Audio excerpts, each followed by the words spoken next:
Buenos días, en nombre de la Universidad Nacional Pedro Enríquez Ureña y la Oficina Coordinadora del Aire y del Espacio, les damos la más cordial bienvenida al webinar titulado Perspectiva de la Navegación Satelital en República Dominicana, Galileo y el proyecto Ampere. Ofrecemos salutaciones especiales al embajador Gianluca Grippa, quien es jefe de la delegación de la Unión Europea en la República Dominicana, y al doctor Fabio Herrera, vicepresidente de la Fundación Universitaria Dominicana Pedro Enríquez Ureña, así como a todas las autoridades que nos acompañan en el día de hoy. De inmediato vamos a darle inicio a nuestro evento y para esto voy a ceder la palabra al embajador Gianluca Grippa, quien tiene a su cargo las palabras de apertura. Adelante, señor embajador.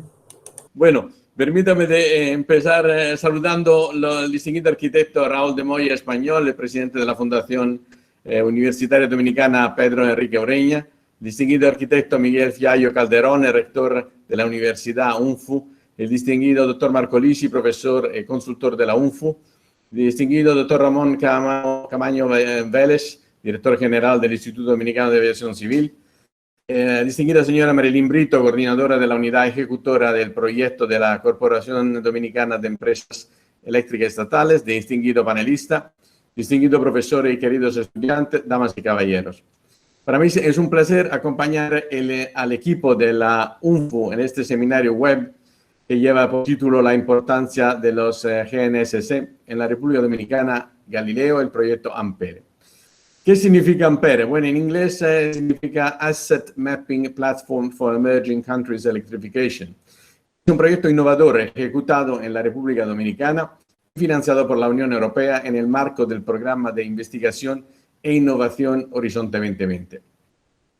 Este proyecto tiene como objetivo brindar herramientas de apoyo al sector energético, demostrando las capacidades del uso de los sistemas globales de navegación por satélite que ofrece la constelación Galileo, integrada con la tecnología de los sistemas de aeronaves pilotadas a distancia para la recolección de datos de alta precisión que permitirán una mejor eficiencia en la gestión técnica y administrativa del sector y en particular la prevención y la detección de pérdidas de energía. En este sentido, permítame pronunciar unas pocas palabras para presentar el sistema Galileo, una innovación de la cual la Unión Europea se siente muy orgullosa. Galileo es un sistema global de navegación por satélite que entró en funcionamiento en 2016 y que lleva el nombre, como saben, del astrónomo italiano Galileo Galilei. Galileo fue creado en la Unión Europea a través de la Agencia Espacial Europea y es operado por la Agencia Europea del Sistema Global de Navegación por Satélite, GSA por sus siglas en inglés. Bueno, la GSA promueve el uso, la adopción, la navegación y el desarrollo del mercado de los servicios globales de navegación por satélites europeos y estos servicios de operación se asegura que sean totalmente seguros y accesibles. En este sentido, cabe destacar que el uso de los servicios de Galileo es gratuito y está abierto a todo el mundo. Galileo es más que una herramienta tecnológica, es un sistema integral que proporciona una visión directa de nuestro entorno y de cómo lo estamos afectando. Por ejemplo, nos permite controlar los cambios de la ocupación y utilización del suelo, los impactos climáticos y la calidad del agua y del aire. La observación de la Tierra puede proporcionar una base objetiva para estudiar la coherencia de las políticas y ayudar a encontrar sinergias entre las prioridades de cada país.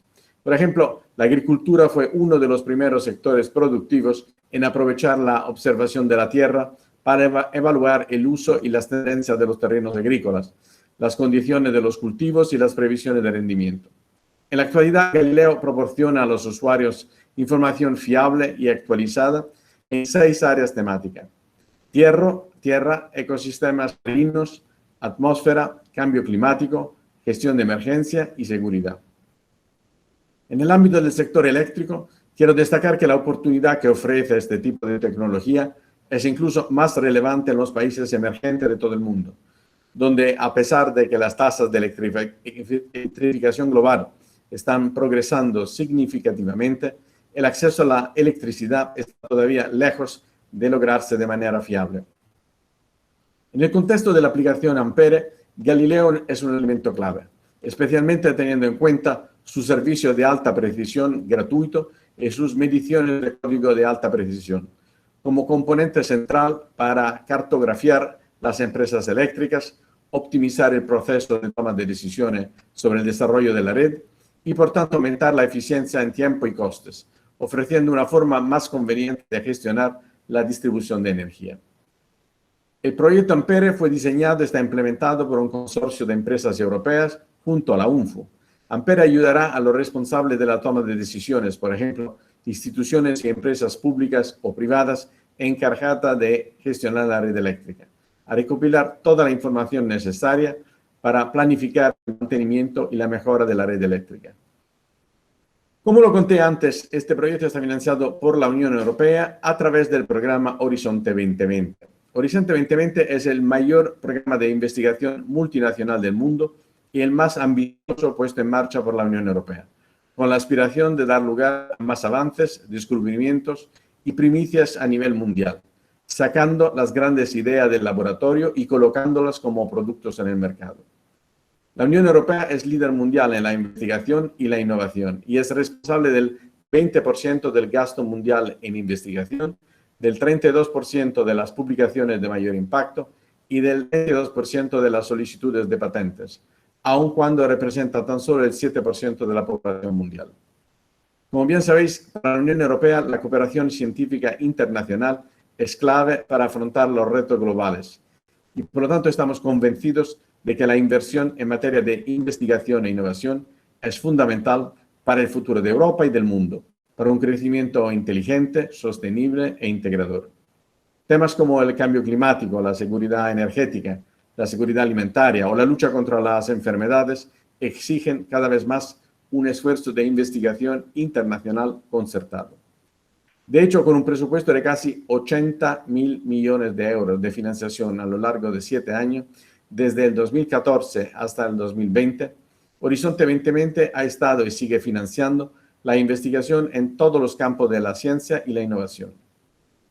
Además, para el periodo 2021-2027 ya ha sido lanzado el nuevo programa de investigación e innovación de la Unión Europea llamado Horizonte Europa, que con una dotación de 95.500 millones de euros tiene el desafío de acelerar la innovación en toda la cadena de valor y apoyar la identificación de las innovaciones. Los invito entonces a conocer más a fondo el programa Horizonte Europa, el cual, estaremos seguros, ofrece para la comunidad académica y científica de la República Dominicana una gran oportunidad. Todos los detalles de este programa los pueden encontrar fácil y ampliamente en el sitio web de la Unión Europea. Finalizo deseándole los mejores éxitos en el webinar de hoy, reiterando una vez más nuestro compromiso de acompañarles en el camino. Muchas gracias. Bien, muchísimas gracias, señor embajador. Después de haber escuchado las palabras de apertura, vamos a dar paso a nuestro primer expositor, quien es el señor Pedro Cabrera Jr., asesor aeronáutico de la UNPU, de quien me permito leer una pequeña semblanza. Es auditor y especialista en sistemas de gestión de la seguridad operacional, asesor técnico con más de 20 años de experiencia profesional en el sector aeronáutico, proveyendo asistencia técnica a aerolíneas locales y extranjeras, así como a organizaciones proveedoras de servicios vinculadas a la rama aeronáutica. Es coordinador local del proyecto Ampere en la República Dominicana y coordinador adjunto de la Oficina de Proyectos del Aire y del Espacio, PRAE, en la Universidad Nacional Pedro Enríquez Ureña. El título de su ponencia en el día de hoy es Presentación del proyecto Ampere. Adelante, señor Pedro. Bien, muchas gracias, Karina, por la presentación. Buenos días a todos y buenas tardes para el equipo del Consorcio Europeo que nos sigue desde las redes sociales. El embajador Gripa me ha puesto la vara bien alta porque no lo pudo haber dicho mejor, pero intentaremos ver cómo podemos colaborar también con algunas palabras sobre el proyecto Ampere en sí. Vamos a compartir.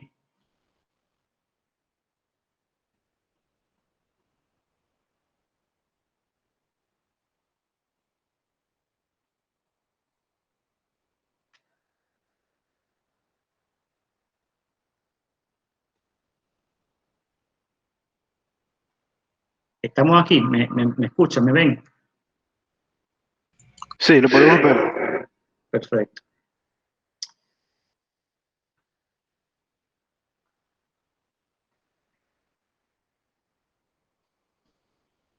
Bueno, en esta oportunidad me ha tocado presentarles un breve resumen del proyecto. El proyecto inició en febrero del año pasado, de la mano de un grupo de entidades que conforman el equipo de trabajo a través de un consorcio. No voy a entrar en detalles del programa Horizonte 2020 porque ya el señor embajador lo ha explicado de manera brillante. Si le puede poner en pantalla completa, señor Pedro. Sí. A ver aquí.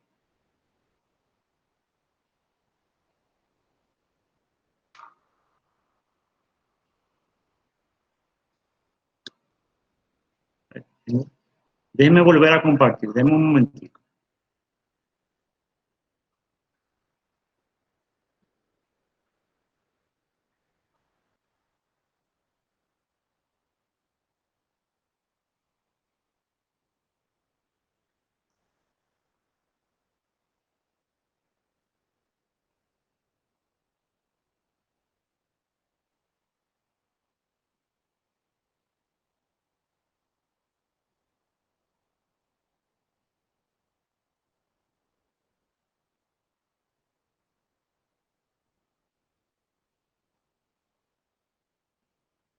¿Se ve esta pantalla solamente? Sí, en miniatura. Ok, vamos a ver si. Ok.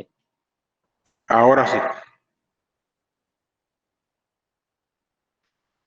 Bien, pues como le decía el señor embajador, el proyecto Ampere está compuesto por 7 organizaciones, cada una de ellas asumiendo un papel desde su área de conocimiento. Por ejemplo, en el caso de Freesoft y de Sistemática, ambas de nacionalidad italiana participan como desarrolladores de software para la gestión eléctrica a través de plataformas y sistemas que permitan una interacción dinámica de información para las empresas distribuidoras.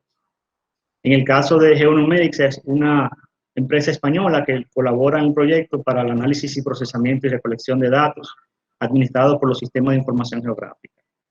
En el caso de TopView, que también es una empresa italiana, es fabricante y ensamblador italiano de drones a cargo de la construcción a medida del RPA y la carga utilitaria que puntualmente será utilizada en las operaciones de Ampere. En el caso de VIP, es una multinacional europea especializada en realizar estudios de mercado, marketing y gestión comercial de los productos y servicios que serán ofrecidos por Ampere. En el caso de la Universidad Napoli Federico II, tiene a su cargo los estudios de pertinencia para el uso de los distintos dispositivos electrónicos dispuestos para la recolección de data a través de las imágenes ópticas, térmicas y tridimensionales, utilizando, por ejemplo, el LIDAR, del cual hablaremos en unos instantes. La UNFU, su participación es proveer la asistencia técnica y de coordinación con todos los actores nacionales e internacionales que interactúan durante la ejecución del proyecto, brindando un soporte en el área de levantamiento de datos de georreferenciación a través de sus colaboradores de la Escuela de Geomática. De manera que todas las entidades van colaborando en su área de experticia.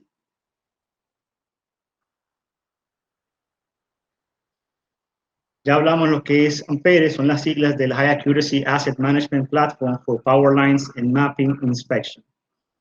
Es la plataforma de gestión de activos para el mapeo de inspección de alta precisión en líneas eléctricas, utilizando el soporte del sistema de navegación satelital de la constelación de Galileo de la Unión Europea.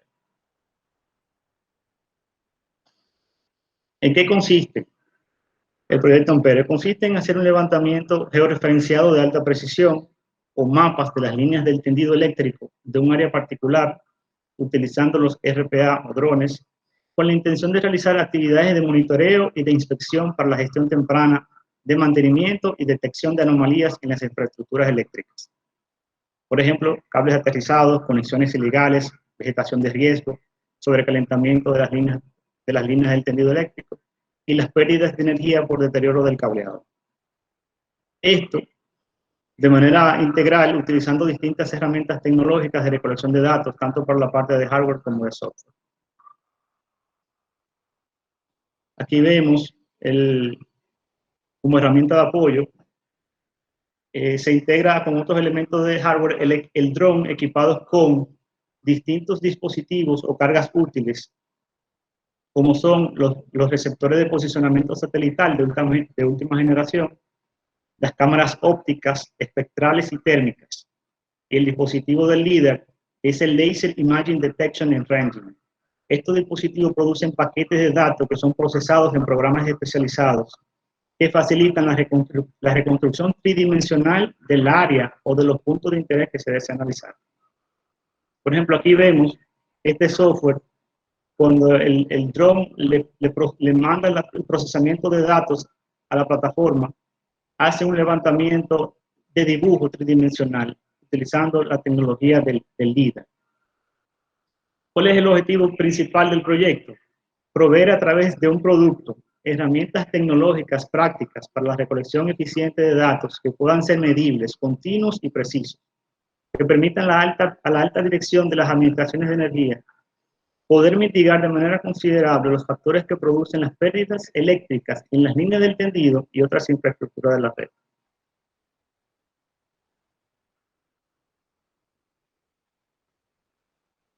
Aquí tenemos, para mayor referencia, parece una imagen vale más que 1000 palabras, el concepto operativo de Ampere.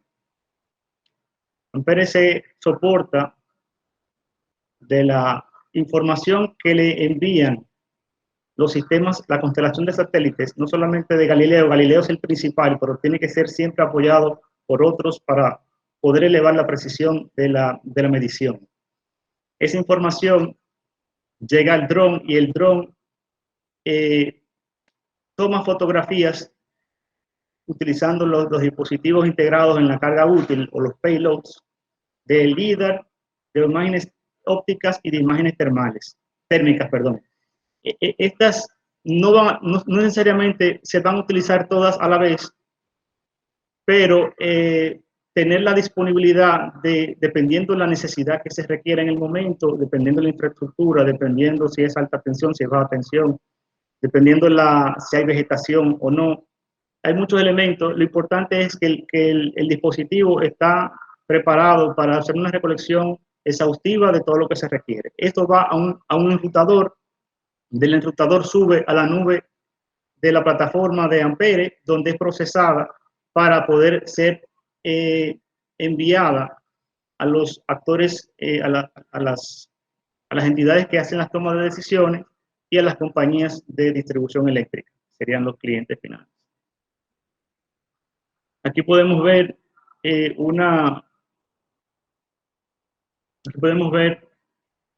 un sobrecalentamiento de la línea del tendido de alta tensión, donde hay ya de por sí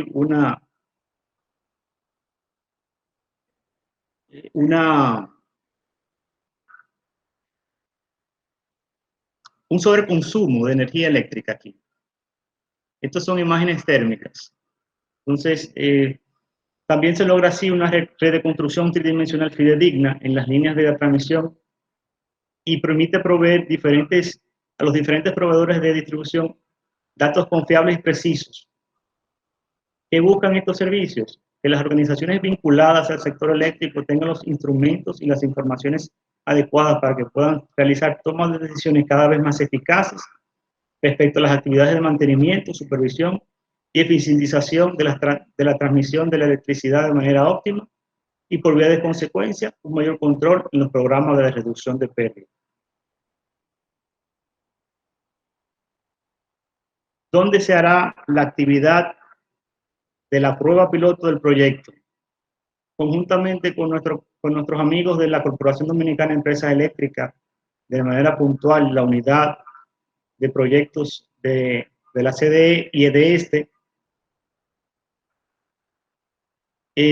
nosotros hemos identificado un circuito dentro del sector Los Tres Brazos que está bajo proceso de rehabilitación de líneas del tendido eléctrico en red, rehabilitación de redes.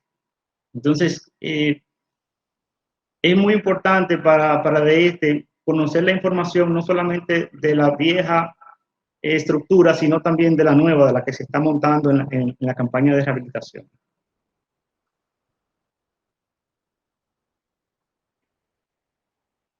Esta es una imagen de aquí, este es el sector, lo que estaba marcado en azul. Este es el circuito. Y el punto azul, el indicador azul aquí, es la zona o el área de influencia desde donde nosotros vamos a hacer la prueba piloto. Se fijan aquí, es un radio de alrededor de 200 metros desde el punto de influencia. Nosotros vamos a hacer un levantamiento en la campaña de validación. Primero se hace una campaña de validación convencional con receptores manuales y posteriormente se hace un levantamiento con el dron en sí, identificando como ejemplo, tomando como referencia algunos puntos de interés que desea que se levante, ¿verdad? A través del proceso de georreferenciación. Bien, ya cuando nosotros vayamos a realizar esta actividad de levantamiento con los drones, ciertamente nosotros necesitaremos tener, por un tema de seguridad del espacio aéreo, la colaboración técnica de nuestros socios estratégicos, el Instituto Dominicano de Aviación Civil, a través de la Dirección de Navegación Aérea, que son los que otorgan los permisos de vuelo de los sistemas de aeronaves pilotadas a distancia. Aquí tenemos algunas imágenes de la zona.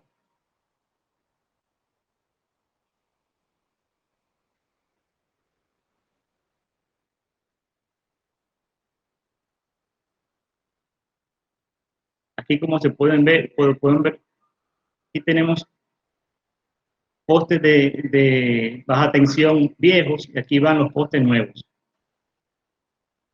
Estos son los postes nuevos. Aquí tenemos un ejemplo de vegetación. Aquí tenemos obstáculos que fueron identificados durante el proceso.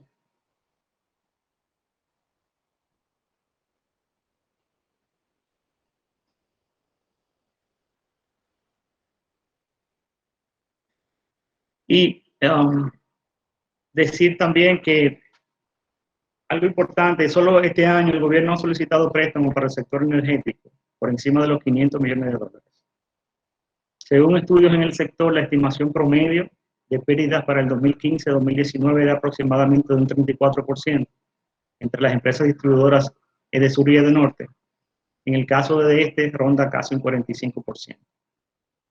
Por lo que entendemos que si logramos a través de estas tecnologías reducir las pérdidas en al menos de un 10 o un 15% de lo que se pierde actualmente, estaríamos ahorrándole al Estado Dominicano cientos de millones de dólares cada año. Nada, en resumidas cuentas, estos proyectos vienen a demostrar la capacidad local que tenemos y que podemos desarrollar juntos con este tipo de tecnologías. Que de paso aprovechamos para precisar que no solo aplica para el sector eléctrico, la misma puede ser extrapolada a otros rubros de la economía nacional, no solamente a nivel público, sino también en el sector privado. Sector minero, muelles, agricultura, construcción. Las oportunidades son infinitas. Hasta aquí mi presentación. Muchísimas gracias.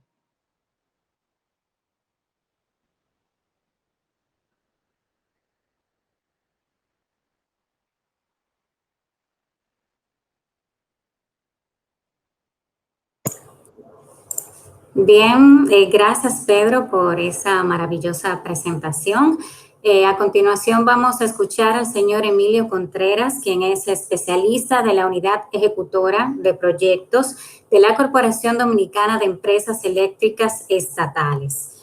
El señor Emilio es ingeniero eléctrico del Instituto Tecnológico de Santo Domingo, con maestría en Sistemas Eléctricos de Potencia de la Universidad de Puerto Rico, Mayagüez, y maestría en Administración de Negocios de la Universidad de Quebec, Montreal. Cuenta con más de 24 años de experiencia profesional en el ámbito nacional e internacional, que incluyen implementación y operación de infraestructura energética proyectos de reducción de pérdidas de energía, proyectos de mejora de la eficiencia energética en procesos industriales y diseño e implementación de modelos de negocios aplicados a la industria eléctrica. En los últimos años ha fungido como especialista de proyectos, consultoría financiada por el BID, por el Banco Mundial y por el Fondo OPEC para el desarrollo internacional, para apoyar el programa de modernización de redes de distribución y reducción de pérdidas de energía en zonas específicas de las empresas distribuidoras de electricidad propiedad del Estado Dominicano.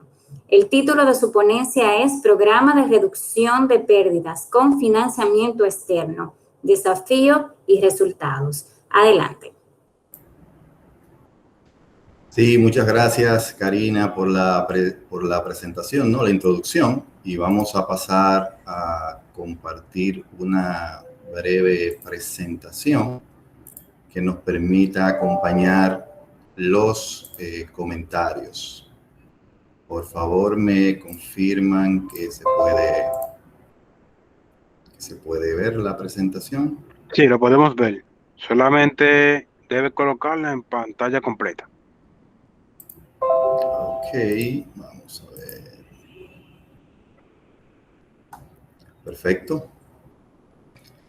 Pues bien, vamos a hablar un poco del programa de reducción de pérdidas de energía eléctrica y qué le dio origen, y obviamente el programa está cubriendo la zona en la cual Pedro explicó anteriormente que se va a centrar como piloto el proyecto Ampere.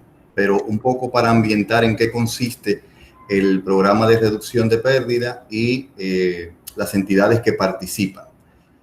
Lo primero es brevemente, pues, darle un marco general de cómo está actualmente el subsector eléctrico dentro del contexto nacional, iniciando primero por resaltar el hecho de que tenemos el Ministerio de Energía y Minas como el ente que traza las políticas del Estado en materia de energía, en materia energética y en materia de la minería metálica y no metálica. Y desde el punto de vista de energía, que es nuestro interés, pues está la Comisión Nacional de Energía, que funge como el brazo ejecutor del ministerio para trazar dichas políticas de Estado en materia de energía.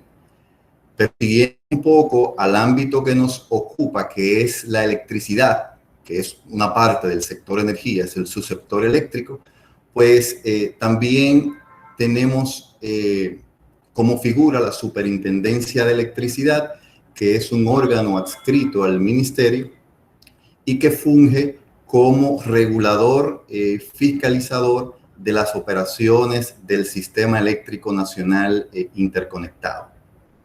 Y ya desde el punto de vista de los agentes que interactúan en el sistema eléctrico, pues tenemos la parte de la generación compuesta por productores independientes de electricidad que venden su energía en contrato o en el mercado de ocasión a usuarios y a las empresas distribuidoras, a grandes usuarios y a las empresas distribuidoras. Como generación también tenemos alianzas estratégicas público-privadas, que son los casos de las empresas generadoras de Jaina e Itabo. Y también tenemos como parte de las empresas propiedades del Estado en generación a la empresa generadora de electricidad hidroeléctrica y a la central termoeléctrica Punta Catalina. Esa generación es transmitida desde los puntos de donde se origina a los grandes centros de carga a través de la empresa de transmisión eléctrica dominicana, que también es estatal, y básicamente esa es su función principal, que es la de transportar grandes volúmenes de energía desde los puntos donde se origina hasta los grandes centros de consumo. Ya en el ámbito del uso y distribución de la energía, pues contamos con 3 empresas distribuidoras que son propiedad del Estado, EDESUR, EDENORTE y EDEESTE, cuya función principal es distribuir, una vez llega esa energía a esos grandes centros de consumo, distribuirla entre los usuarios finales y comercializar esa energía. Estas empresas están siendo coordinadas actualmente por un consejo unificado que traza la política empresarial que siguen estas empresas de distribución. Señor Emilio, si puede colocar su presentación en modo lectura para nosotros poder verla en pantalla completa. Sí. Al lado, en la otra tecla.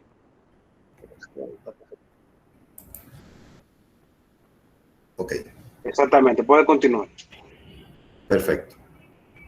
Tenemos otros tipos de agentes que son los usuarios no regulados, que son usuarios de grandes volúmenes de energía y de demanda de potencia, que la regulación le permite o le da la opción de comprar directamente a los generadores o bien convertirse en clientes especiales y tener contratos directos con las empresas distribuidoras sin necesidad de ajustarse a las tarifas que están siendo reguladas. Ahora bien, vámonos a enmarcarnos en el sector distribución, que es nuestro punto focal. La República Dominicana tiene 3 zonas de concesión, están ahí delimitadas en el mapa que se está presentando. El tamaño de la infraestructura de distribución está en extrema izquierda, estamos hablando de unos 28.000 kilómetros de redes de distribución a nivel nacional en el sistema interconectado, compuesto por unos sobre 136.000 transformadores de distribución y casi unos 600 alimentadores, poquito menos, con demanda máxima del año pasado en agosto, ¿no?, de unos 2.500 megavatios. Y los clientes registrados en las 3 empresas están rondando en la actualidad 2.793.360. Y quiero aquí hacer la acotación y diferenciación en lo que es un cliente y un consumidor, porque no necesariamente todos los que consumen energía son clientes, y eso es una de las partes importantes que originan las pérdidas de energía.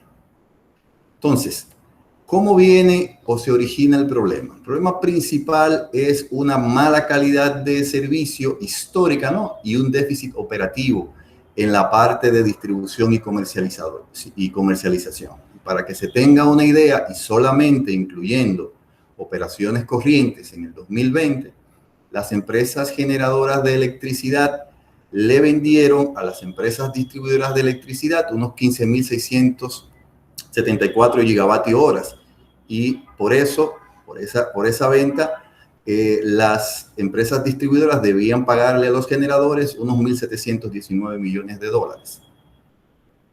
¿Qué ha sucedido? ¿Qué sucedió? Pues que las empresas distribuidoras de electricidad pudieron facturarle a los clientes unos 10.484 gigavatios horas. Así que la diferencia entre todo lo que se compró para comercializar y todo lo que finalmente se comercializó es lo que origina las pérdidas, que cerraron en un 33.1. Esto es histórico y tiene décadas y tiene una explicación digamos, compleja, multifactorial, vamos a decirlo de esa manera. El tema no termina ahí, sino que lo que ha recibido de los clientes son unos 1.400 millones, que es aproximadamente el 94% de lo que debió recibirse. Y obviamente, entre una entrada de caja de 1.400 millones y una necesidad de pagar su commodity principal, 1.700 millones, pues se origina un déficit que finalmente es aportado por el Estado Dominicano como se conoce. Este por ciento, estas pérdidas, como le comenté, tienen un origen multifactorial, y para poder hacer justicia, porque no hay tiempo suficiente para abordar todo el contexto, me voy a referir a aquellas que son una parte importante de esta y que están directamente concentradas en algunas zonas de las empresas distribuidoras de electricidad. Y están concentradas, tienen la particularidad de que esos puntos de concentración de grandes niveles de pérdida, ahí se presentan un problema de déficit de infraestructura de distribución que o es muy precaria o no existe. Han crecido el consumo y la infraestructura no se ha renovado en el momento en que debió haberse renovado y no se ha ampliado en el momento en que debió haberse ampliado. Y eso causa un una energía que es consumida y que finalmente no llega a ser registrada por las empresas distribuidoras. En ese contexto es que nace el programa de rehabilitación de redes y reducción de pérdida, porque implica una inversión importante, primero en infraestructura para poder normalizar toda la red que va a dar servicio a los clientes, y finalmente en el punto de medida, que es la garantía de que toda la energía que está en línea se pueda facturar y obviamente cobrar posteriormente. En ese esfuerzo se han recibido participación del Banco Europeo de Inversiones con un financiamiento de desarrollo y una donación de la Unión Europea, que es en la zona, en el circuito que estuvo presentando Pedro. Este proyecto ya inició, los circuitos que están bajo financiamiento BEI tienen un 22% de ejecución, y el circuito que se está trabajando bajo la donación de la Unión Europea recién inició sus trabajos en terreno. Hemos tenido también la participación de otros organismos como el OFIC, primero en un proyecto que ya finalizó y en otro proyecto que está iniciando en los próximos meses. Banco Mundial, tenemos un proyecto en ejecución, ahora mismo tiene un 89% de avance físico en terreno, y del BID de un proyecto que ya se ejecutó. ¿Qué persigue la cartera completa? Trabajar sobre 2.765 kilómetros de red, de los cuales Banco Europeo de Inversiones y Unión Europea aborda 892 kilómetros. Persigue llegar con ese abordaje a 544.500 suministros, de ellos 156, un poco más de 156.000 a cargo del proyecto conjunto Unión Europea-BEI, y finalmente trata de reducir las pérdidas totales de esas zonas en 6.19% a nivel sector. Y aquí quiero, aunque el porcentaje no se vea muy grande, quiero hacer la precisión de que un punto de pérdidas en nuestro sistema equivale a 150 millones de kilovatios horas de energía y requiere impactar a sobre 97.000 clientes. Así que es un esfuerzo en terreno importante. Los criterios de selección de esos circuitos es el retorno de la inversión, el mayor retorno de la inversión posible por dinero invertido, cantidad física de energía recuperada y obviamente los topes disponibles. Este programa no es solamente infraestructura, sino que tiene varios componentes que lo acompañan. El componente de gestión comercial, que ayuda a mejorar la gestión y el seguimiento a los clientes. Un componente social que involucra a los actores antes, durante y después de la sociedad y de las zonas impactadas para hacerlo parte del proyecto. Y obviamente el componente de administración, monitoreo y control del proyecto. Para hablar un poco de estos componentes, vámonos a centrar directamente en la zona que está siendo intervenida bajo la donación de la Unión Europea. Como indicó Pedro, se trata de una zona que está ubicada en la margen occidental del río Sama, involucra comunidades como Los Tres Brazos, Rivieras de los Sama, Canta la Rana, Altos de los Sama y La Isabela. El perímetro del circuito que pueden ver acá resaltado, ¿no?, es de unos 8.84 kilómetros y hay 66.634 habitantes. Su realidad socioeconómica es baja o muy baja, sobre el 40% está debajo de la línea de la pobreza y casi el 16% en extrema pobreza. Fíjense algo interesante, el proyecto busca normalizar y telemedir a casi 21.000 suministros, usuarios que están retirando energía actualmente en la red, pero en la base de datos de este solamente hay registrados 4.200 clientes. Eso significa que pues hay casi 16.000 usuarios que no tienen ninguna relación comercial con la empresa, que retira energía de las redes. Eso origina unas pérdidas de unos 26 millones de kilovatios horas al año, o sea, un 72% de toda la energía que se distribuye en esa zona. Y para que tengan una idea de los costos que eso implica, estamos hablando de unos 3 millones de dólares al año que se pierden.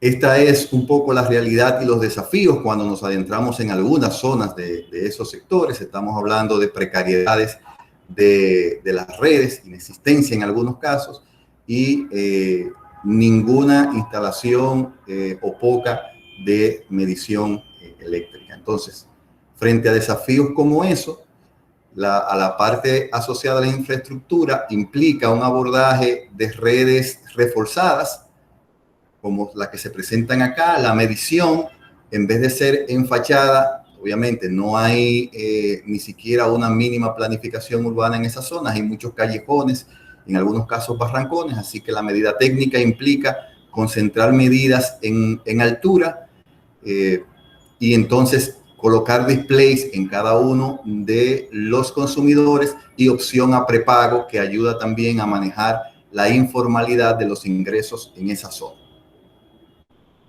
Desde el punto de vista del control de la energía, se incluye macromedición. Eso significa que desde que sale la energía de la subestación, está siendo monitoreada por múltiples medidores, y esto consiste en hacer balances de energía a múltiples niveles. Por ejemplo, la energía que sale de un transformador de distribución es medida, y esa medición es comparada con la sumatoria de los medidores de cada uno de los clientes aguas abajo. Eso tiene que ser muy parecido. Obviamente hay unas pérdidas técnicas que se consideran, y cuando el desvío es mayor que eso, pues entonces da una alerta al sistema para poder identificar el problema. Estas acciones van de la mano con una estrategia social, porque si no se involucra a la gente, esto no es sostenible en el tiempo. Esta estrategia es antes, durante y después de las intervenciones, e incluyen articulación, donde se identifican líderes comunitarios, se establecen comités de seguimiento y canales de comunicación y de quejas, sensibilizar a las personas, educarlas, y finalmente se deriva en un compromiso de firma de pacto de corresponsabilidad comunidad-empresa, donde la empresa se compromete a garantizar un servicio estable y reponer cualquier situación de avería en el menor plazo posible, mientras que los clientes se comprometen a mantener al día su facturación de energía eléctrica, a evitar y a denunciar el hurto de energía. Así que esos son los tres pilares que acompañan este programa. Tenemos presencia obviamente en las redes, especialmente en Instagram y en Facebook, que son las redes que siguen las personas que son parte o son beneficiadas de estos proyectos, y así que se invita a la comunidad en general interesada en todos estos temas del programa a seguir estas redes. Así que esto sería todo el brief de en qué consiste el programa por mi parte. Muchas gracias.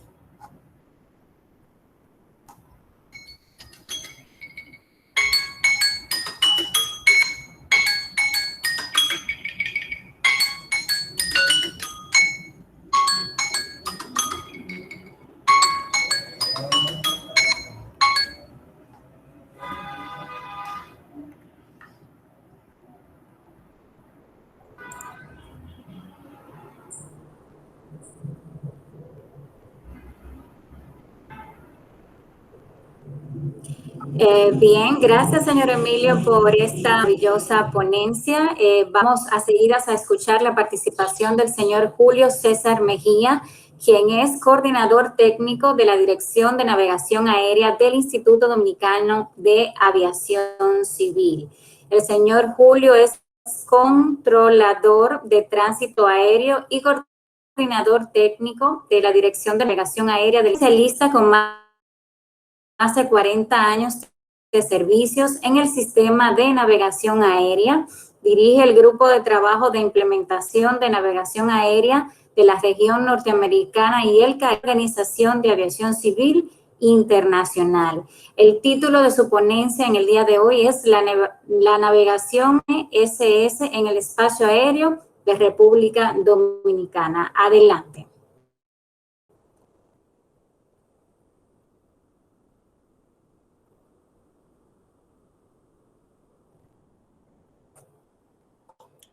Bien, muchas gracias. Denme un segundo, Señor Julio, preparar. ¿me escucha?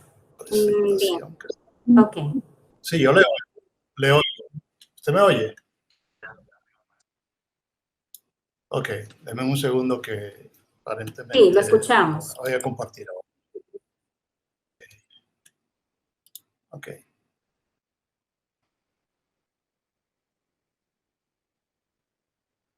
Por alguna razón no veo la presentación. Ok, aquí está.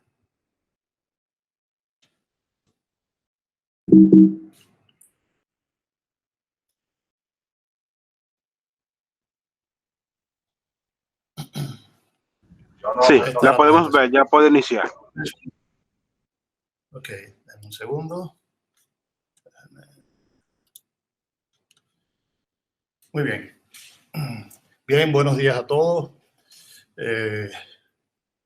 Muchas gracias a la UNFO y al proyecto Amberes por permitirnos conversar un poquito acá de lo que es la navegación aérea y el uso de sus sistemas, de los sistemas de posicionamiento global y cómo se integra en la misma. Bien, en el día de hoy, nuestra presentación tiene un contenido, digamos, variado en función de lo que son los sistemas de navegación aérea. Hablaré un poquito obviamente, de lo que es el sistema de posicionamiento globales, los GNSS, de lo que ya de una u otra forma han hablado un poquito acá.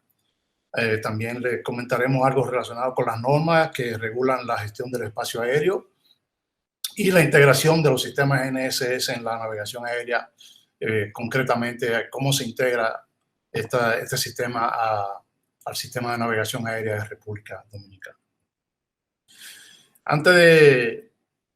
Bueno, como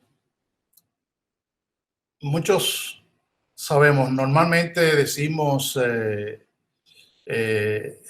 o nombramos a los sistemas de navegación de posicionamiento global como GPS, obviamente porque la constelación o el sistema GPS fue uno de los primeros sistemas que se desarrolló y el cual se puso a disposición del público, sobre todo por lo menos acá en el continente americano, es uno de los más utilizados. Y bueno, y regularmente a todas las personas y el público en general denomina GPS a cualquier dispositivo que permite triangular una posición a partir de datos satelitales. Pero el GPS es solo una de las constelaciones de satélites de la cual disponemos. Y por lo tanto, existen otros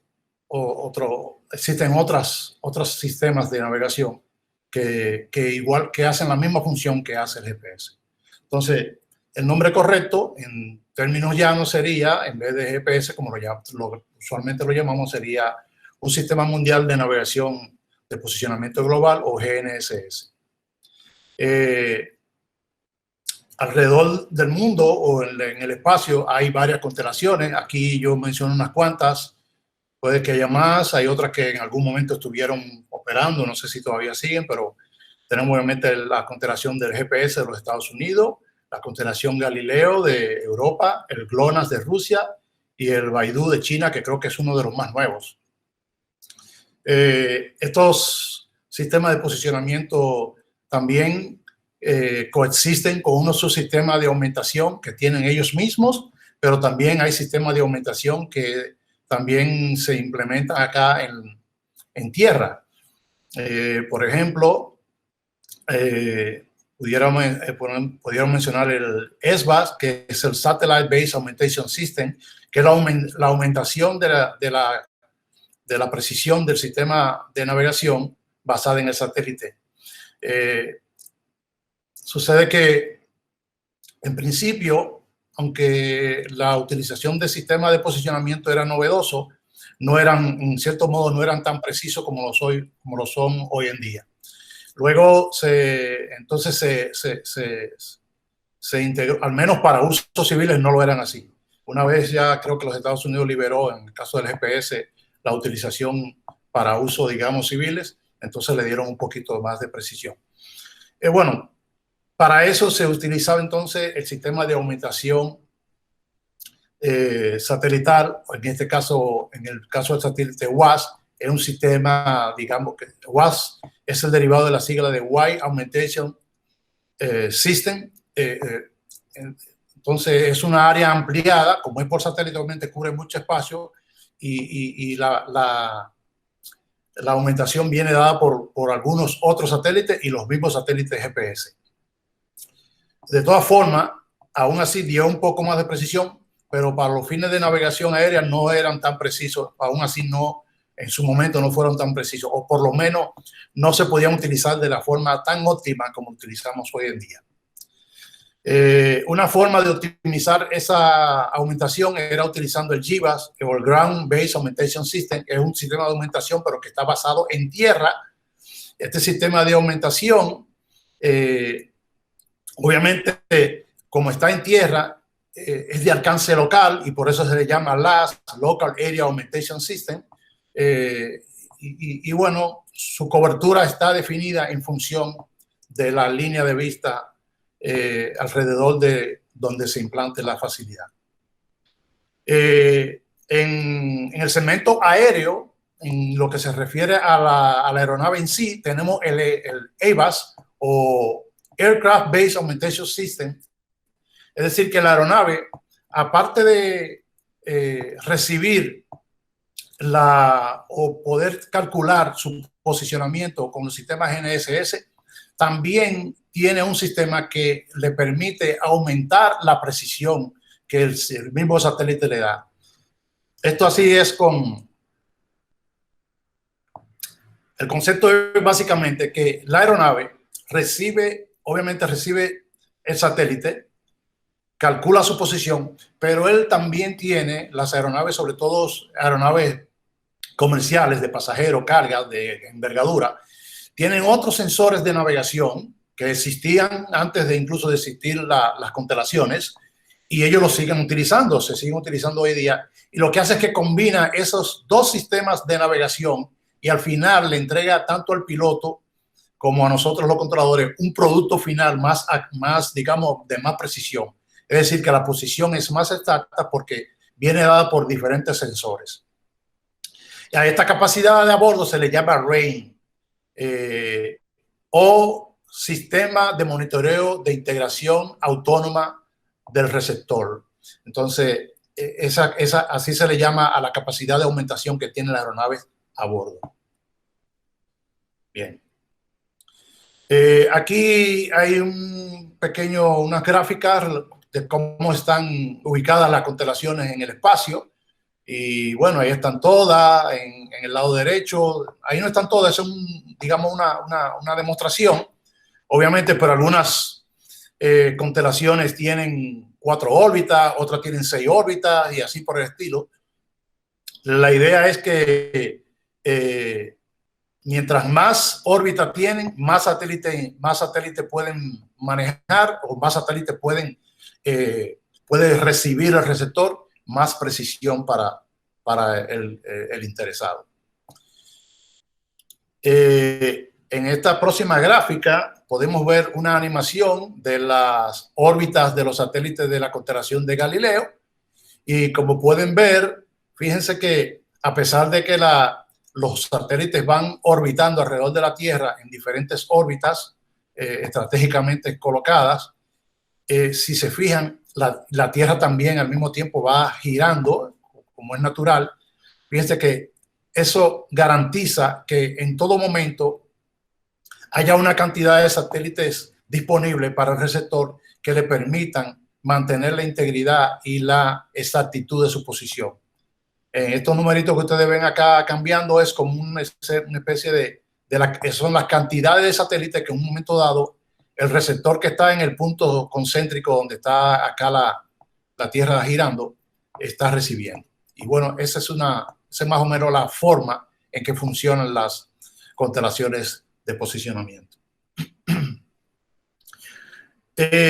Para este tema, en términos de lo que es el uso de los sistemas de posicionamiento globales para la navegación aérea en términos aeronáuticos, la Organización de Aviación Civil ha establecido algunas normas y métodos recomendados.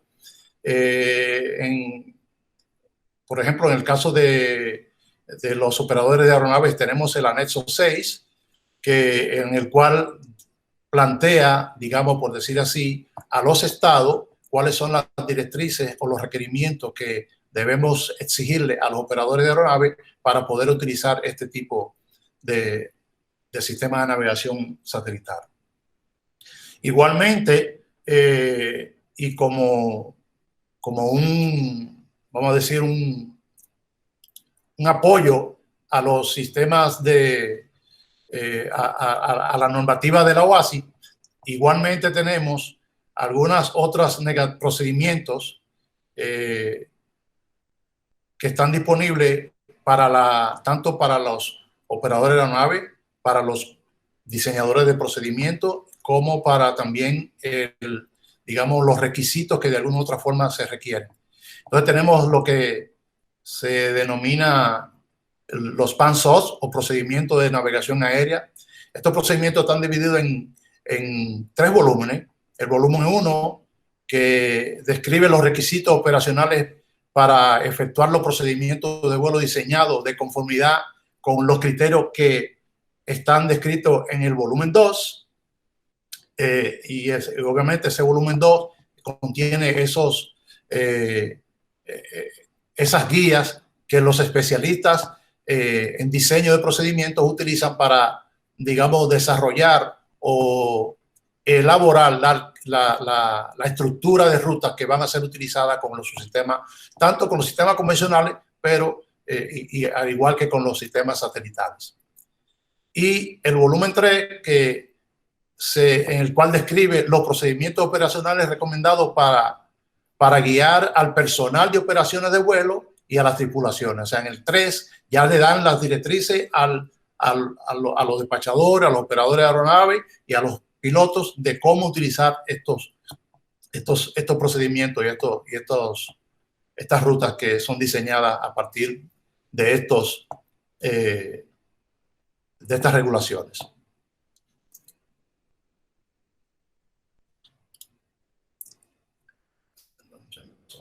Bien.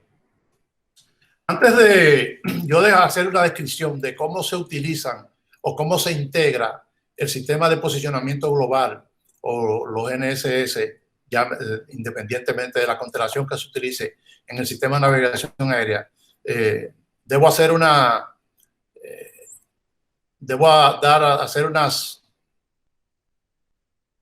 pequeñas, debo de aclarar algunas pequeñas definiciones que la mayoría son derivadas de los acrónimos, derivadas del inglés, y para que podamos, sobre todo el público que nos está oyendo y que nos está viendo, que está viendo la presentación, que de alguna u otra forma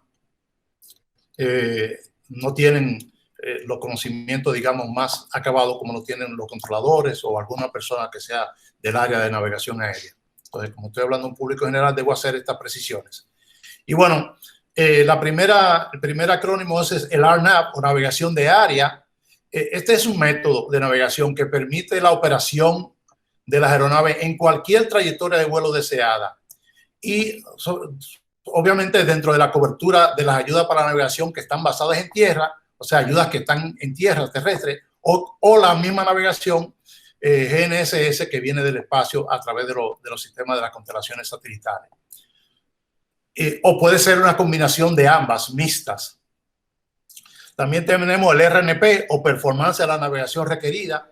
Esta es más bien la declaración de la performance de navegación necesaria para operar dentro de un espacio aéreo específico. Es decir, cuando se diseñan los espacios aéreos, se diseñan las rutas, se diseñan los procedimientos, se diseñan las llegadas, a esos procedimientos se le ponen unos requerimientos de performance que la aeronave debe cumplir para poder utilizarlo y para poder operar sobre ello.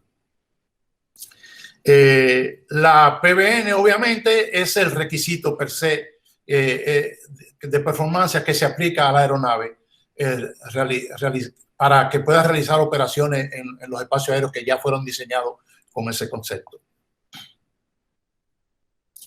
Perdón, que salté la presentación.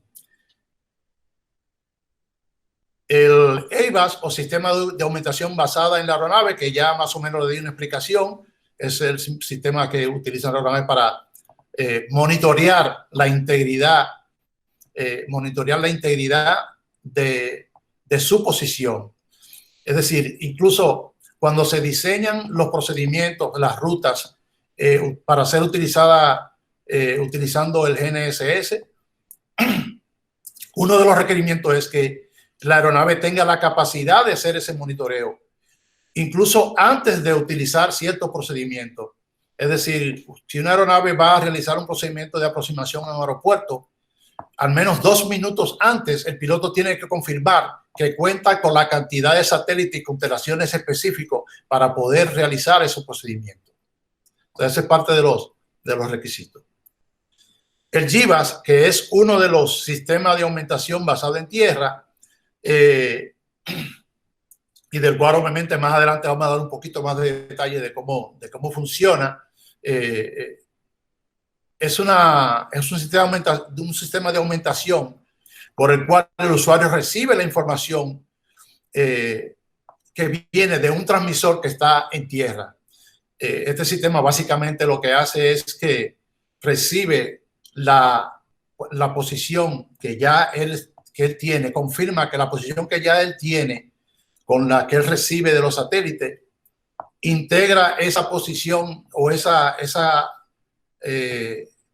constelación de información que viene de los satélites y la integra en un paquete de información y se le envía por frecuencia VHF a la aeronave para que entonces pueda ejecutar o pueda volar uno de los procedimientos que fueron diseñados a tal fin.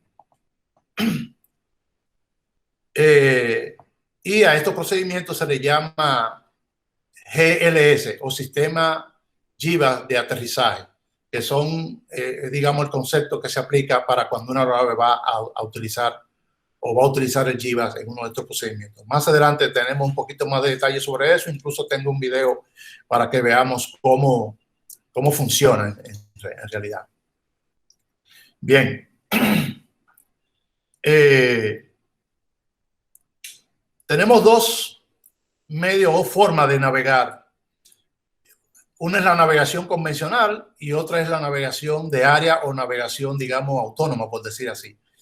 La navegación convencional implica que la aeronave debe ir volando entre estos puntos que están acá, y por lo tanto, si quiere llegar por ejemplo, del punto WR a WMAN, tiene que ir pasando por cada uno de esos puntos que ya están predefinidos, porque de forma convencional él no tiene la capacidad de ir directamente del punto A al punto B, sino que tiene que ir recalando entre estaciones hasta llegar a su destino. Y eso hace que el vuelo, independientemente de que sea seguro, sea eficiente en términos de costo, distancia, tiempo y así por el estilo. Además, ¿esto por qué? Porque estas estaciones terrenas tienen limitantes y estas limitantes están dadas, digamos, por la distancia. Fíjense que en este esquema, esta sombra, esta proyección que está solapada entre la línea recta que une 2 puntos, se va ensanchando en la distancia y en el término medio llega a su punto más ancho y vuelve y se estrecha. Es porque cada una de esas estaciones tiene un límite de cobertura, pero en medida de que la aeronave se va alejando de la estación, la precisión se va perdiendo y por eso tiene que en el punto medio conectar con otra nueva estación para poder seguir navegando hacia su destino. En la navegación de área esto no es así. Fíjense que acá la aeronave puede volar del punto where a man directamente sin tener que recalar sobre los anteriores. Y además fíjense que no tiene la integridad de la precisión de esta navegación es siempre la misma independientemente de la distancia que recorra. Se mantiene. Volvió hacia atrás. Bien. Aquí hay otros métodos de navegación, o más bien los mismos métodos de navegación, pero están focalizados en cuando la aeronave realmente ya está en una fase final o preparándose para el aterrizaje. Aquí, fíjese, en un procedimiento convencional, igual como lo expliqué, la aeronave debe ir recalando hasta que finalmente llega a su última facilidad, donde se puede entonces incorporar y alinear a la pista a la que va a utilizar en el aeropuerto para aterrizar.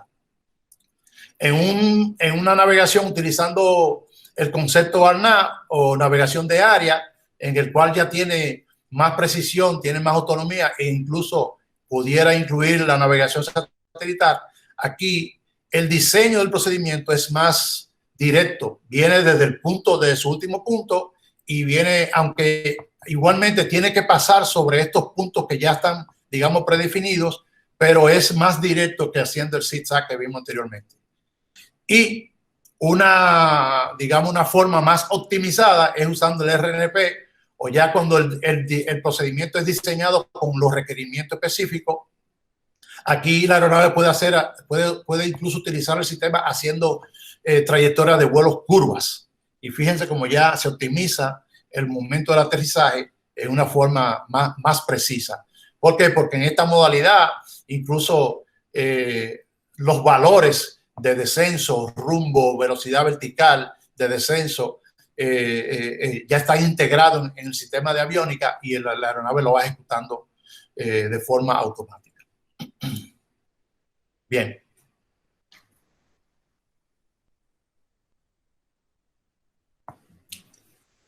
Aquí tenemos dos cartas de navegación, que son las cartas de navegación del espacio aéreo de República Dominicana. Ese espacio aéreo se denomina Región de Información de Vuelo, o FIR en inglés. Tiene un nombre, se llama Santo Domingo. O sea, el espacio aéreo de República Dominicana se llama FIR Santo Domingo, Región de Información de Vuelo Santo Domingo. Y bueno, este es el sistema de rutas nacionales que tenemos aquí en República Dominicana. Fíjense, esas líneas azules son las líneas de las rutas que están diseñadas con el concepto de navegación de área. Es decir, son rutas que están diseñadas para ser utilizadas, para ser voladas utilizando la precisión de la navegación satelital.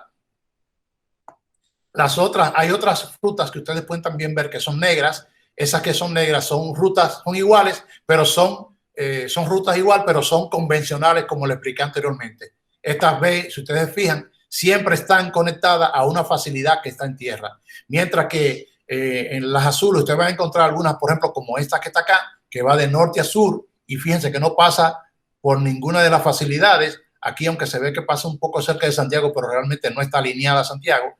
Aquí hay otra que va también de este a oeste y así por el estilo.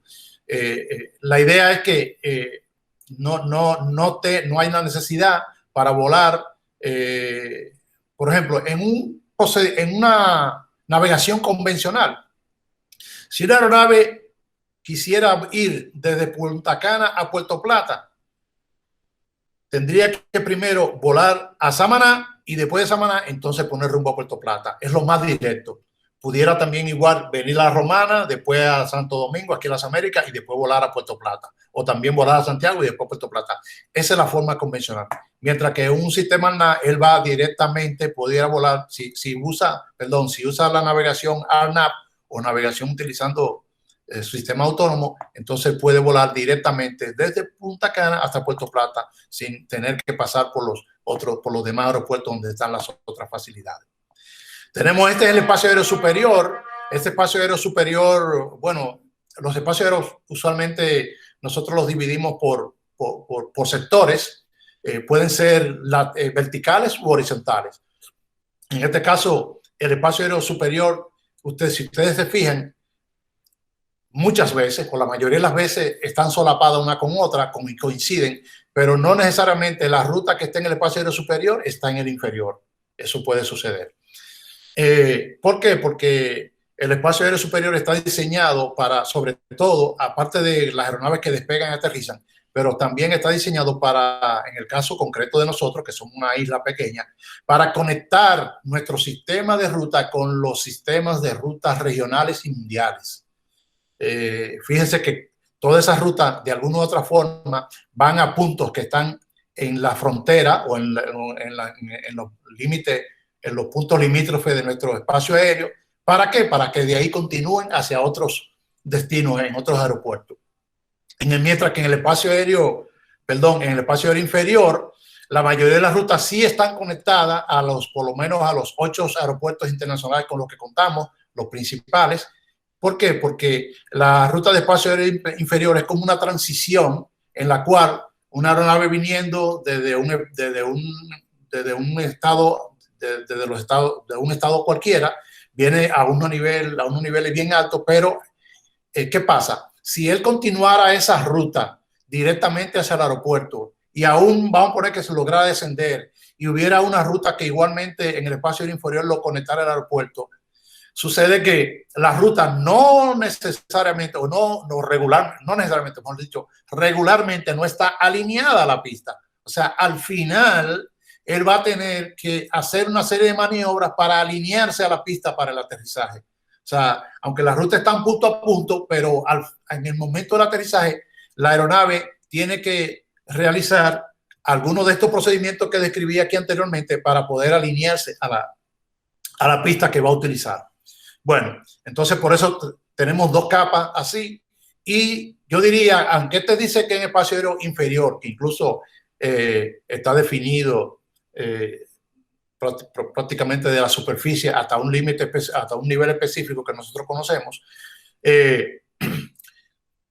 si bien es cierto que está definido así, en el momento que la aeronave se va acercando en el aeropuerto, hay otro espacio aéreo que es más restrictivo, que tiene un constreñimiento más riguroso que el que le requiere el espacio aéreo inferior.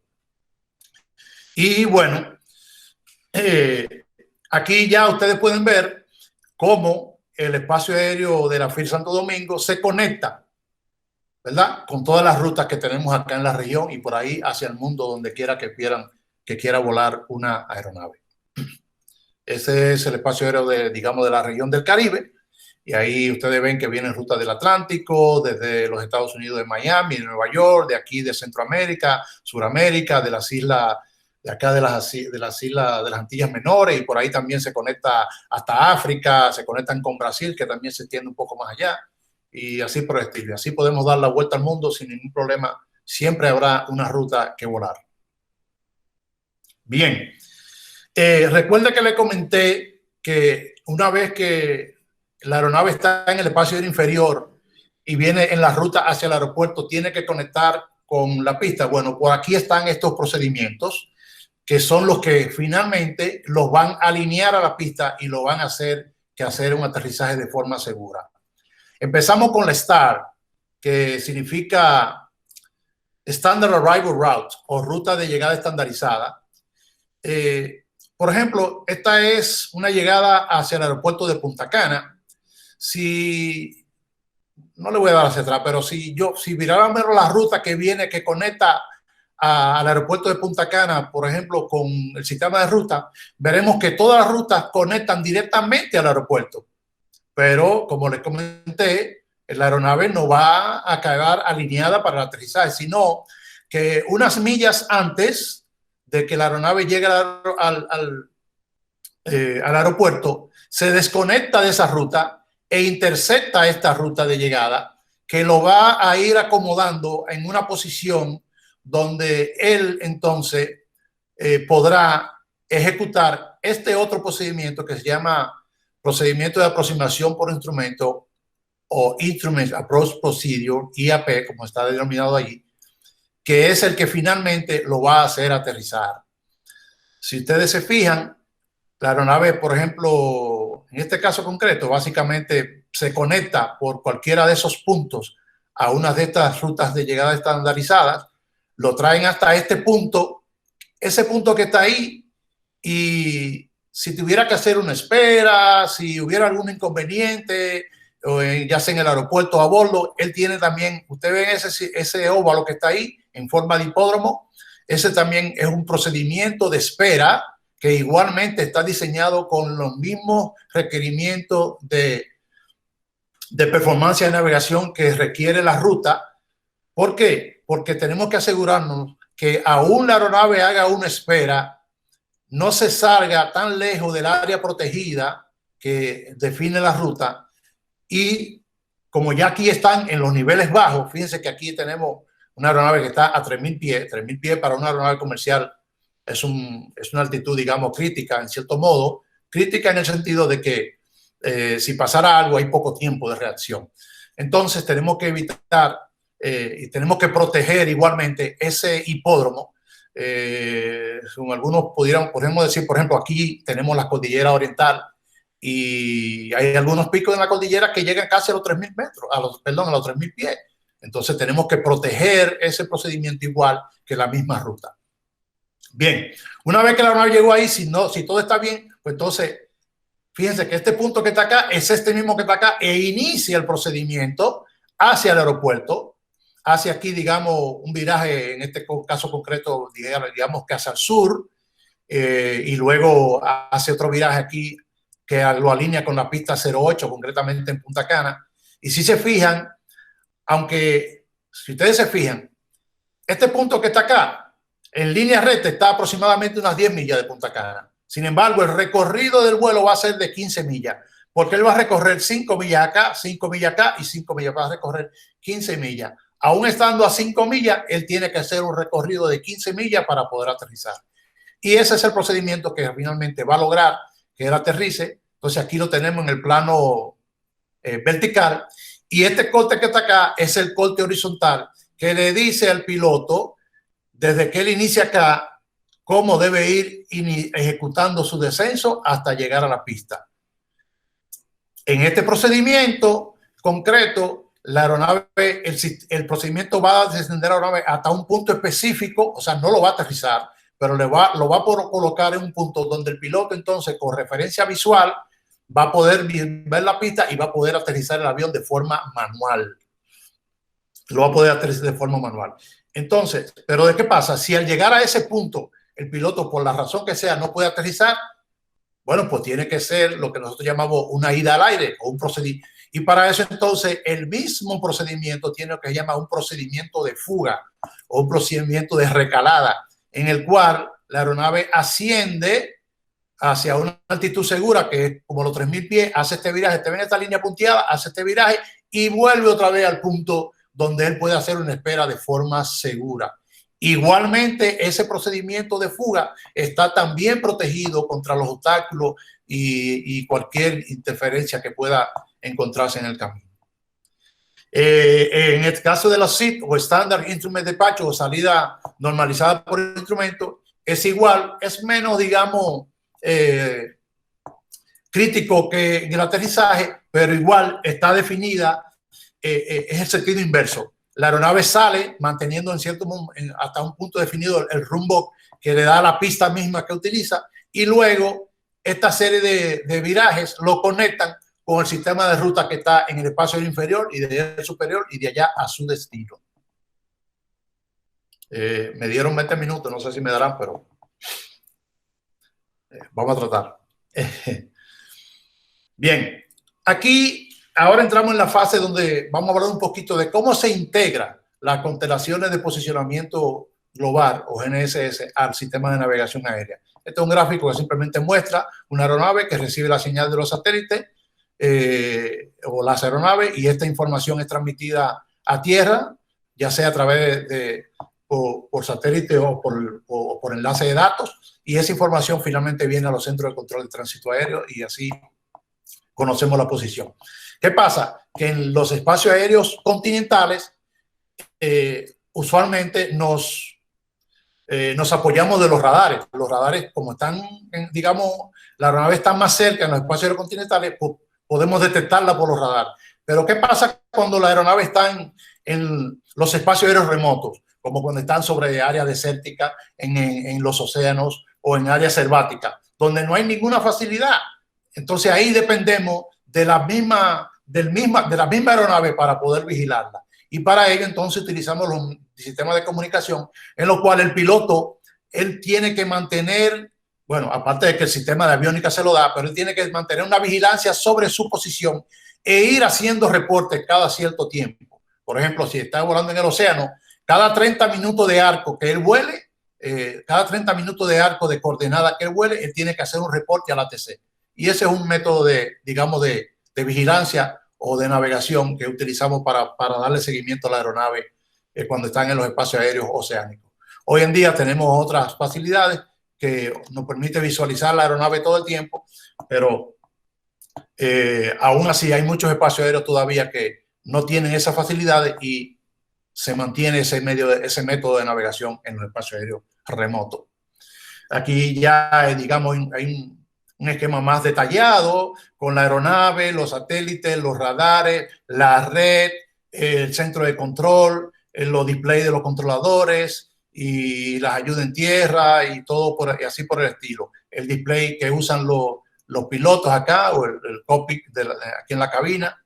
Y bueno, pero lo que quiero ahora es hacer una pequeña descripción de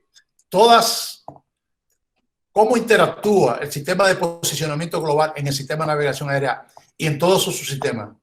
En otras palabras, el sistema de navegación aérea está compuesto por dos grandes componentes. Un componente CNS, que significa comunicación, navegación y vigilancia. La S, aunque no concuerda con vigilancia en términos español, viene del término surveillance en inglés. Por eso es Communication, Navigation and Surveillance, CNS. Y un otro renglón que se llama ATM, o gestión del tránsito aéreo.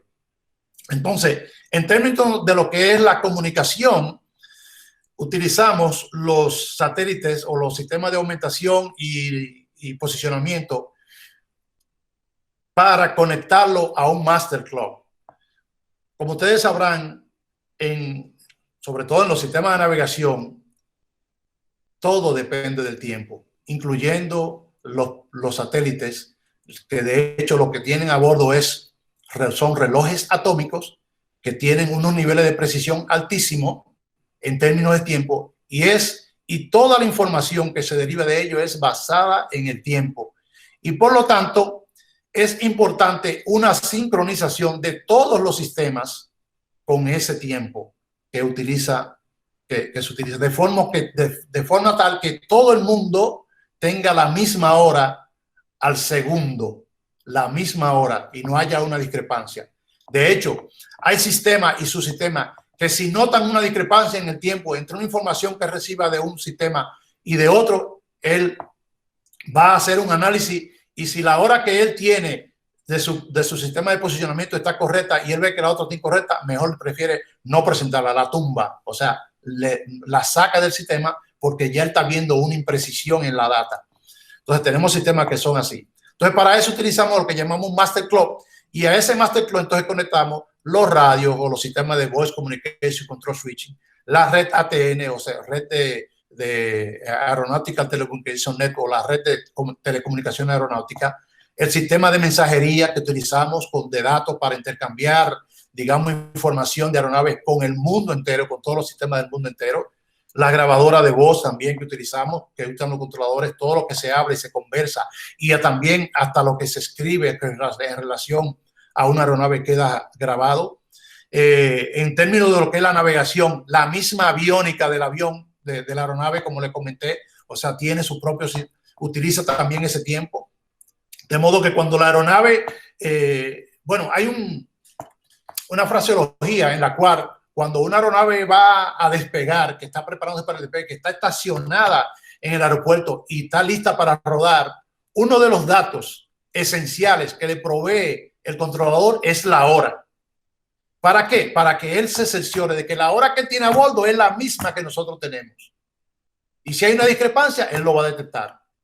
Ese es uno de los datos específicos que se le da en el proceso a una aeronave cuando va a iniciar el rodaje o se va a preparar para el despegue. Bueno, y también las ayudas a la navegación basada en tierra como el GIVA y utilizan también los sistemas satelitales para sincronizar las horas y asegurarse de que la información es precisa. En los sistemas de vigilancia como los radares, el ADS-B o la vigilancia, mejorancia, el ADS-B, que puede ser basada en el espacio o basada en tierra. Bueno, no vamos a entrar en detalle en el ADS-B, pero es un sistema, digamos, que funciona como una especie de pseudo radar en el cual la aeronave, en vez de ser como los radares, por ejemplo, los radares, la posición del avión yo la sé porque el radar la calcula y me la muestra. En el caso de la ADS-B, yo no la calculo. El avión mismo la tiene y me la da, me la facilita. Esa es la diferencia entre uno y otro. y la multilateración, que es una especie de triangulación. Tú colocas estaciones ADS-B que de alguna u otra forma transmiten o, detectan de dónde está una aeronave, y por triangulación al finalmente hacen un cálculo y te dicen, mira, esa aeronave por triangulación debe estar aquí. Es el mismo concepto, por ejemplo, que utiliza la telefonía en los celulares para detectar la posición de un celular. Es el mismo concepto. Y bueno, en el renglón ATM, los procesadores de datos de vuelo del Flight Data Processor, que son estos sistemas que están acá en los centros de control, reciben toda esa información de diferentes sensores, de los radares, de las multilateraciones, de los ADS-B, de la misma red y así por el estilo. Están conectados también a los sistemas de comunicación de datos y están conectados también a los sistemas de comunicación de voz. O sea, todo este sistema está conectado de alguna u otra forma a todos esos subsistemas de comunicación, navegación y vigilancia, y tiene que asegurarse, y por lo tanto igualmente va conectado al Mastercloud para asegurarse de que la hora, no importa dónde le llegue, esté sincronizada al segundo. Bien, me tomó un poquito más de tiempo, pero bueno. Aquí tenemos un esquema de cómo funciona el GBAS. Le dije que le iba a hablar cómo funciona el GBAS. Yo tengo un videito, lamentablemente, quería buscar otro, pero el GBAS es un sistema, digamos, por decir así, novedoso. Estamos ahora mismo en un proceso en lo que es la navegación, en la transición de utilización de este tipo de sistema. No todas las aeronaves tienen las capacidades para utilizarlo, pero bueno, al fin y al cabo, aquí en Punta Cana tenemos un sistema GBAS, y conseguí un video que hizo un piloto en vivo de a bordo desde la aeronave, y describió la utilización, cómo lo utilizan ellos y cómo funciona el sistema GBAS desde el punto de vista de a bordo de la aeronave. Y bueno, ese video es novedoso. Lamentablemente está en inglés, pero para los que lo puedan entender o los que puedan más adelante, yo de todas formas les voy a dejar el enlace para los que... El video dura 20 minutos, obviamente yo no lo voy a poner 20 minutos. Yo hice unos cortes específicos y me concentré en los aspectos que quería proyectar acá. Y este video da esa descripción de cómo funciona el GBAS con la estación terrena y cómo lo recibe la aeronave y cómo lo procesa, y nos va a ir mostrando el display que el piloto ve en la aeronave. Este es un video que fue grabado en vivo, un vuelo real realizado por una compañía, una línea aérea, y grabado por el piloto que hizo ese vuelo. Bueno, aquí está el video. Espero que si no se oye me avisan. Aquí todavía no lo arrancamos. Everybody, it's a new beautiful flying day.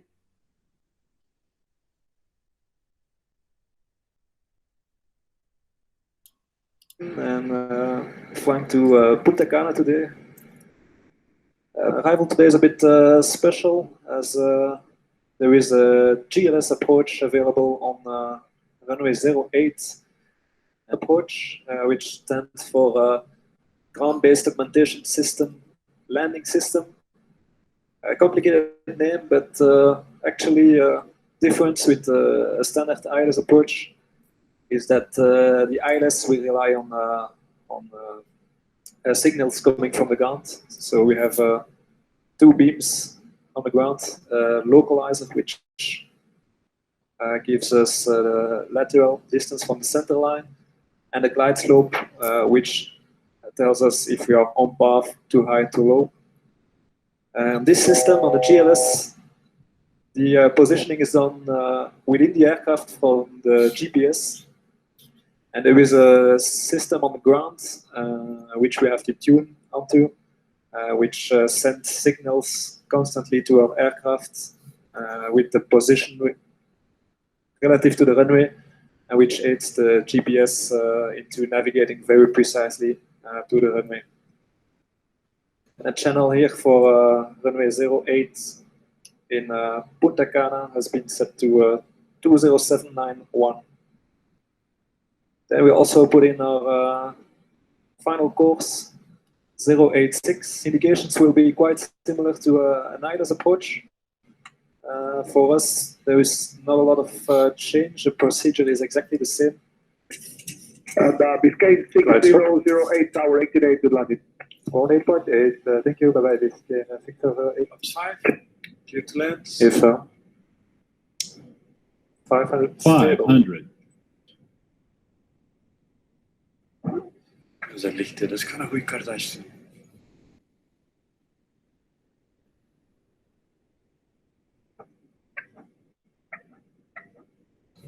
Wind check. Check this. Wind is high. 010. Slightly from the left. Check.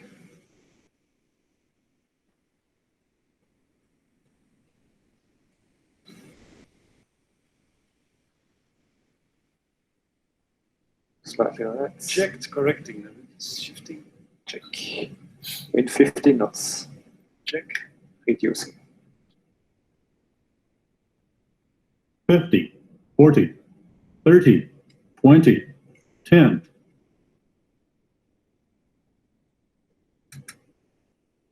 Speed breaks up. Reverse is normal.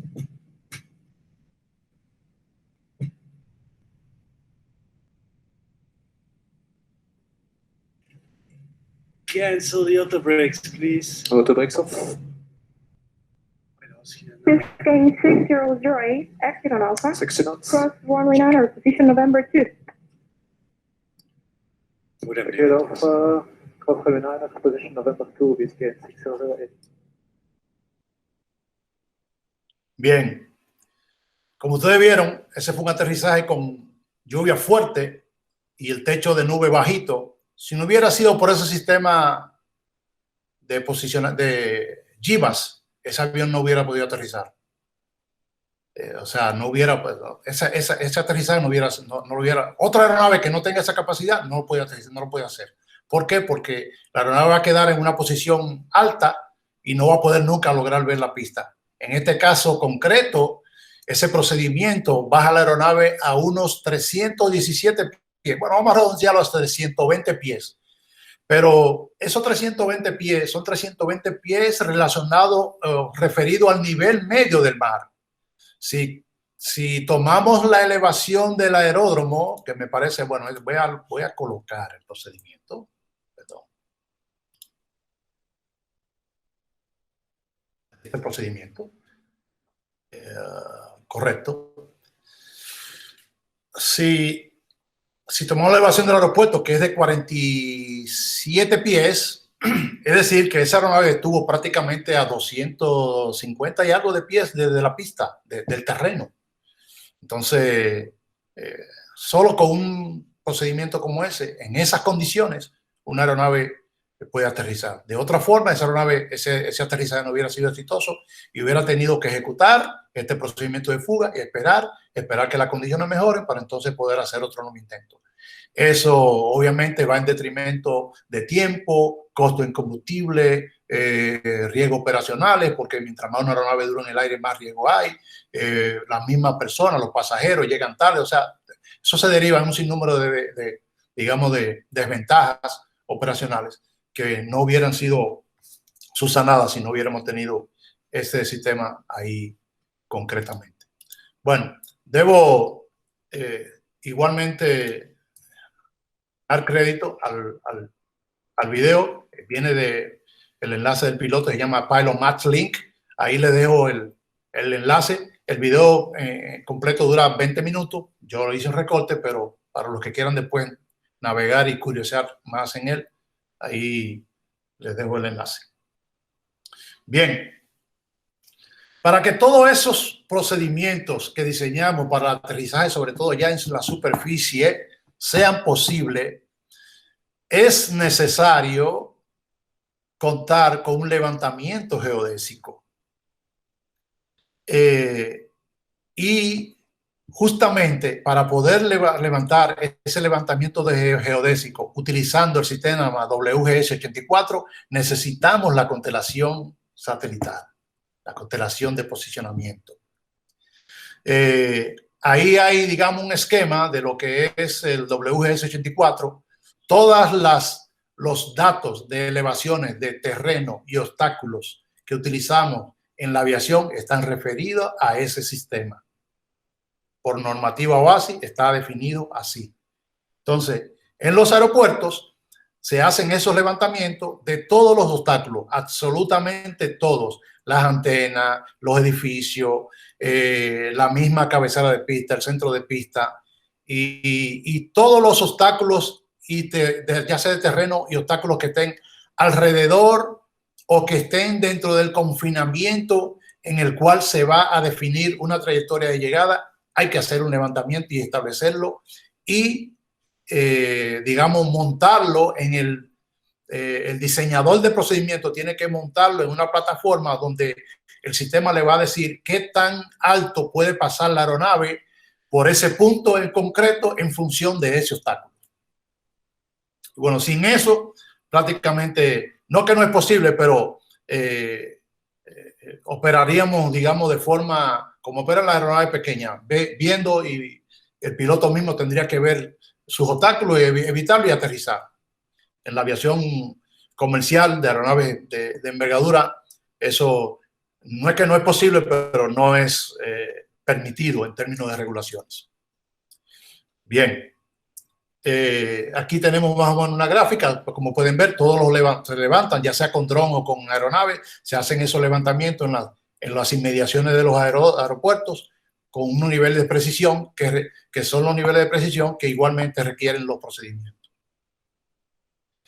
Aquí está la normativa que en el anexo 15, la OASI establece que se utilizará como sistema de referencia geodésico horizontal para la navegación aérea internacional y por el WGS-84, y por consiguiente las coordenadas geográficas aeronáuticas publicadas que indiquen la latitud y la longitud se expresarán en función de la referencia geodésica WGS-84.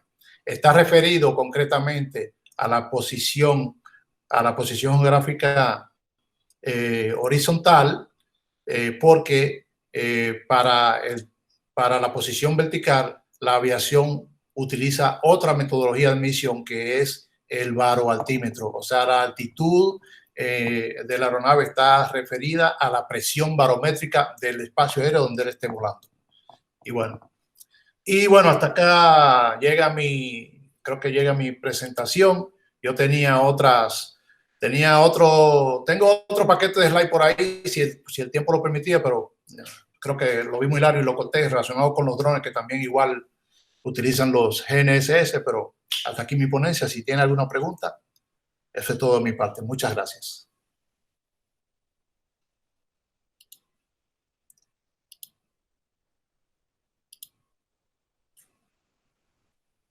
Bien.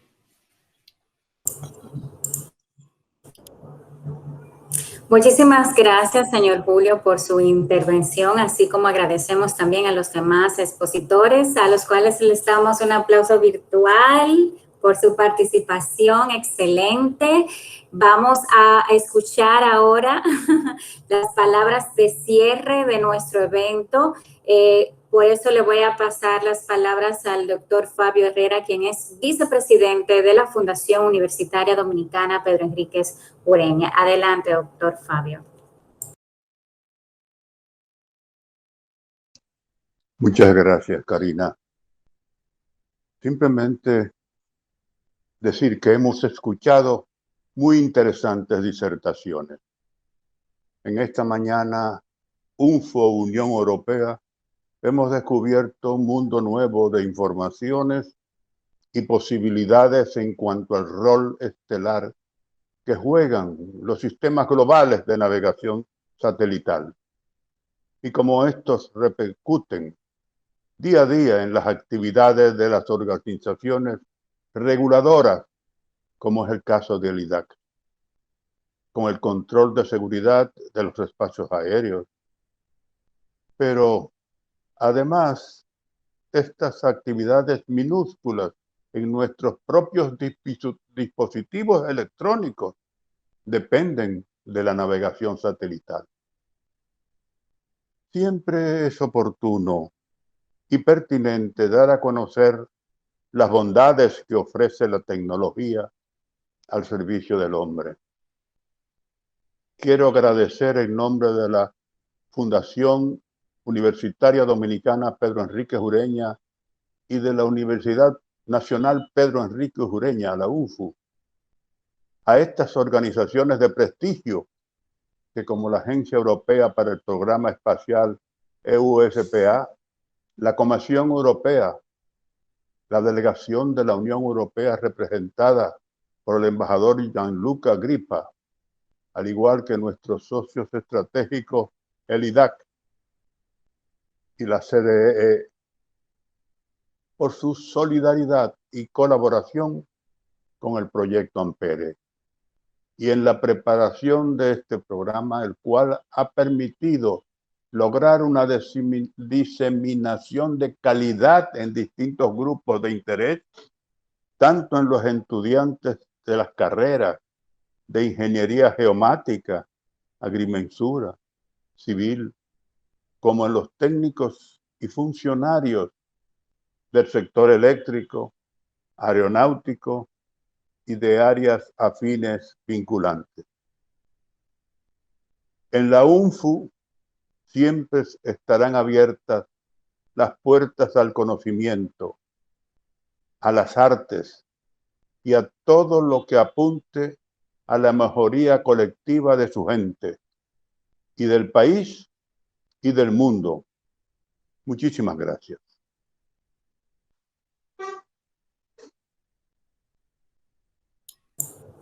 Gracias. Bien, muchísimas gracias, don Fabio. De esta manera damos por terminada nuestra actividad en el día de hoy. En nombre de la Universidad Nacional Pedro Enríquez Ureña hacemos la clausura y de mi parte pues desearle una feliz resto del día. Bye bye. Muchas gracias. Hasta luego. En nombre de la Muchas gracias. Gracias a todos. Hacemos la clausura y de mi parte